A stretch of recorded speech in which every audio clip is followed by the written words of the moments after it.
Les grands titres de l'actualité, une présentation de Addict Remorquage et Transport et Mécanique, les spécialistes. Maintenant à Montmagny, c'est Addict, 234-34-61. Addict Remorquage et Transport, des professionnels qui peuvent vous aider dans une situation d'enlisement ou simple remorquage. Grâce à ses équipements de haute performance, Addict c'est aussi le service de transport de tout genre et de mécanique. Maintenant à Montmagny, c'est Addict Remorquage et Transport au 234-3461.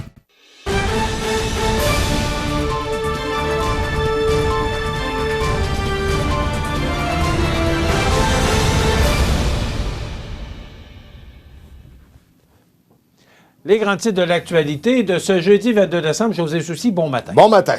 José, un quadragénaire de Cap-Saint-Ignace arrêté pour un événement ayant eu lieu à Lévis. Ouais, toute qu'une histoire, Michel, parce que pourquoi j'en parle? Tout simplement que hier, aux petites heures du matin, il y avait 7 voitures de police sur la rue du Collège à Cap-Saint-Ignace pour faire une descente pour arrêter le quadragénaire en question, parce que le 29 octobre dernier à Lévis, sur le territoire de Lévis, parce qu'il faut comprendre là-dedans, c'est que la Sûreté du Québec est intervenue à la demande du SPVL, qui est la police de Lévis, parce que semblerait-il que l'homme en question aurait braqué quelqu'un avec un fusil. Par contre, ce qu'on se rend compte aujourd'hui, que ce serait possiblement une arme à plomb. Donc, l'homme a été arrêté, mais il a été libéré rapidement. Là. Il n'y aurait pas d'intention criminelle là-dedans. Là. Je ne sais pas trop ce qui est arrivé, mais sauf que ça doit réveiller quand même assez spécial. Là, cette voiture de police avec les gyrophares ouverts alors qu'il fait encore noir. Je peux te dire que ça a réveillé l'entièreté des gens qui demeurent sur la rue du Collège à Cap-Saint-Ignace. Peu importe l'arme, un fusil, c'est un fusil, là, mais c'est un fusil à plomb, c'est ce que tu mentionnais? Absolument. Ça serait, là, je le dis au conditionnel, et ça ressemble à s'y méprendre à une arme normale, là, ces fusils à plomb-là. Il faut vraiment faire attention parce que tu n'es pas capable de faire la différence lorsque tu vois quelqu'un avec une arme de la sorte. Maintenant, on l'a reçu tout à l'heure, Mathieu Serrois, là, qui est le nouveau directeur de la Société de développement économique, qui remplace Isabelle Normand. Je suis pas mal content, Michel. Pourquoi? Parce que Mathieu Sirois, il vient de Montpaclin, il vient de Rivière-du-Loup. Je le connais, j'ai été école même avec. C'est un chic type, sincèrement. C'est un plus pour la ville de Montmagny. Et là, maintenant, c'est le nouveau directeur de la SDM, la Société de développement économique de Montmagny. Je pense qu'il est à sa place, sincèrement, et que je le suis là, par la force des choses. Il fait un excellent travail et c'est un excellent choix pour les gens qui ont décidé de le choisir. Oui, puis c'est pas les défis qui manquent parce que, bon, la Société de développement économique, on l'a mentionné pendant l'entrevue, là, son rôle, c'est, oui, d'organiser des événements, mais aussi de faire le nécessaire pour intéresser des nouveaux investisseurs dans la région, peu importe que ce soit au niveau du commerce de détail ou encore manufacturier. C'est le rôle de la Société de développement économique d'amener du monde investir chez nous. Absolument, mais c'est des gros changements pour la vie de Mathieu Sirois. Il vient de se marier récemment. Je lui ai dit à la blague tantôt, tu aurais dû m'appeler avant de faire cette erreur-là. Bon, on a parti à rire, tu comprends bien, mais on va lui souhaiter beaucoup de bonheur. C'est un chic type et il mérite le mieux, sincèrement. Là. Depuis longtemps que je le connais, c'est un plus pour la région, sans l'ombre d'un doute. Il faut dire qu'il est supporté par les gens de la ville. Il y a aussi Joël Paquette de chez Vigneault et Annie Gagnon de boutique Double Pas, qui sont, eux, qui font partie du commerce de détail, qui sont impliqués, qui sont sur le conseil d'administration et qui sont là pour supporter.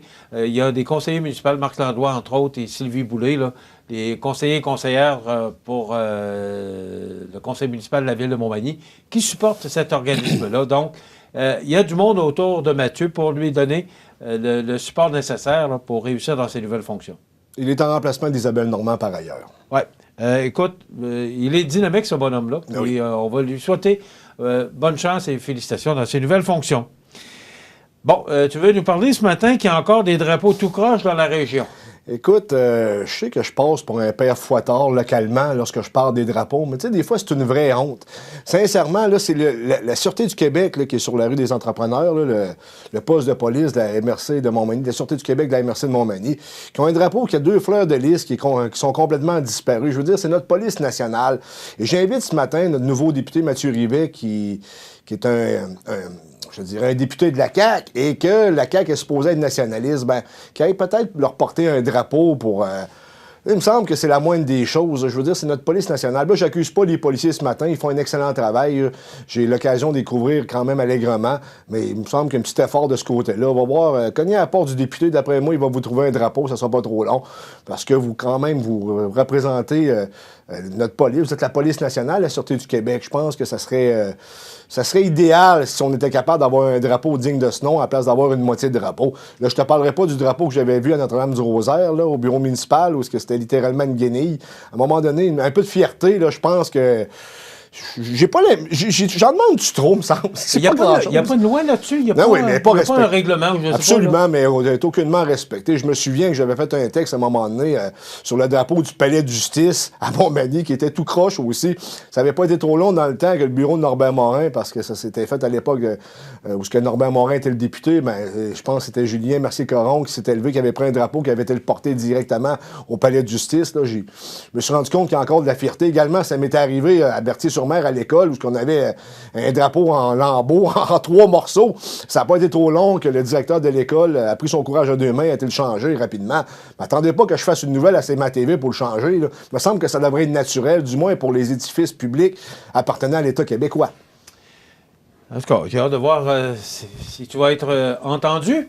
C'est souhaitable. Mais là, tu parles de la Sûreté du Québec, mais à un moment donné, il y avait plusieurs endroits, tu viens de le nommer. Ah oui, ben oui. Écoute, on va nous répondre, oui, mais on a bien d'autres choses à faire. Ben oui, mais si on affiche le drapeau, au moins, parce que là, il en manque le quart. Là. Il manque 2 fleurs de lys. Michel, c'est pas ça. C'est parce qu'on dit il y a bien d'autres choses à faire. Il y a d'autres problèmes plus urgents à régler. Là. On est l'État québécois. L'État québécois est pas juste en mesure de régler un problème par jour. On est capable d'en régler plusieurs. C'est gros. Et ça, un drapeau du Québec, c'est pas dur à changer. Là. Ça prend pas la tête à Papineau pour changer ça non plus. Là. Ça prend juste un peu de bonne volonté, tout simplement. Écoute, on va voir si on est entendu. Le message est passé, puis c'est pas personnel envers les policiers, c'est juste un peu de fierté, je pense. Et je parle pour tout le monde, tous les édifices publics qui appartiennent à l'État québécois, que ce soit l'école ou Jacques Cazot ou ailleurs. Là. Attendez-vous que je fasse des textes à toutes les semaines pour vous dire de changer le drapeau. Je veux dire, c'est pas ma mission non plus, mais en même temps, je pense que c'est bon de peut-être rappeler certains faits là, pour les gens à Montmagny. Je voyais hier le président de l'Ukraine qui présentait son drapeau aux États-Unis, au Congrès américain. Et la fierté de présenter son drapeau. Un drapeau, ça nous représente. Hein, aux États-Unis, là, ils n'endurent pas ça. T'as même des policiers qui cognent à des endroits privés. Oh, excuse-moi, ton drapeau, là, ça marche pas. Là. On a besoin d'un neuf. Il y a une fierté là-bas. Ici, on n'a pas de fierté envers notre drapeau, alors qu'on a un des plus beaux drapeaux au monde, selon moi. Écoute, je ne sais pas pourquoi. Je comprends pas. Ah oui, je sais. Comment ça, qu'à quelques jours de Noël, l'essence augmente? Je comprends pas. Quel hasard, sincèrement. Et demandez-vous pas pourquoi les gens n'ont plus confiance envers nos institutions. Là, tu vas me dire que le cartel de l'essence, c'est pas une institution, mais en même temps, il n'y a aucune raison pour que ça monte avant les fêtes. Là. On le sait très bien qu'ils vont s'engraisser encore une fois. Puis là, dépêchez-vous ce matin parce qu'il était à 1,59 $ au Irving sur le boulevard Tachias. Par contre, au Ultramar et au SO, peut-être même au Shell, il est encore à 1,49 $. Ouais, le nouveau SO, l'ancien proprio Yves Gagné, là, qui était à 7 h le matin, je le mentionne, là, parce que là, je ne le sais pas, là, parce qu'il est presque 9 h 30. 7 h ce matin, il était à 1,49,9 $ et Irving, le dépanneur Irving Couche-Tard était à 1,59,9 $ qu'on le voit sur la photo. Mais localement, c'est toujours l'Irving qui emboîte le pas, là, qui dit que la conduite à suivre, d'après moi, là, parce que c'est souvent eux autres les premiers qui montent le prix de l'essence à la pompe. Mais pour le reste, dépêchez-vous encore. Là. Tout dépendant à quelle heure vous nous regardez, mais il y a quelques endroits à Montmagny qui est encore 10 cents moins cher qu'au Irving ici. Alors, on va voir au cours de la journée qu'est-ce qui va se passer. Est-ce que Irving va revenir à 1,49 $? C'est déjà arrivé en passant. C'est déjà arrivé. Oui, c'est vrai. Ouais. Ou encore, si les autres pétrolières vont suivre, c'est ce qu'on va voir au cours de la journée, parce que j'ai l'impression que ça va se passer au cours de la journée. Mais avec la température qu'on nous prévoit, peut-être qu'il va y avoir moins de monde sur les routes là, au cours de la fin de semaine.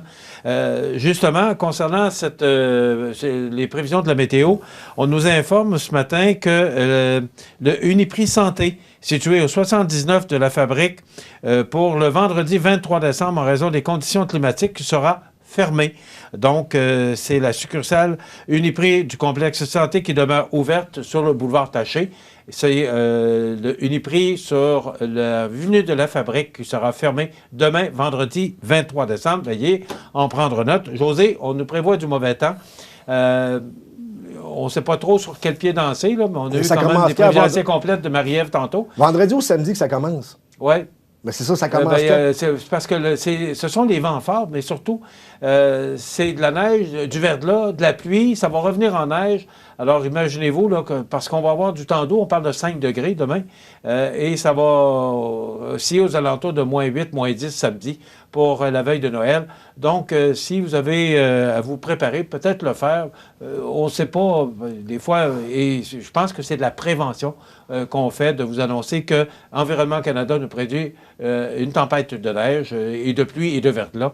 Alors, ça dépend des régions. Particulièrement sur la rive nord du fleuve, ce sera plus de neige, là, dans la région de Charlevoix, entre autres. Donc, faut faire en conséquence. Maintenant, on a l'avantage d'être prévenu, alors que dans les années passées, on n'avait pas ces informations-là. Merci, José. On se retrouve demain pour la dernière journée avant le congé des fêtes. Demain, on reçoit M. Bonheur, Bernard Morin, qui sera avec nous pour nous parler de ses visites partout dans les endroits de la région là, pour semer du bonheur, chanter. Alors, il viendra nous en parler demain. Donc, c'est à ne pas manquer. Je vous souhaite de passer une excellente journée. À demain.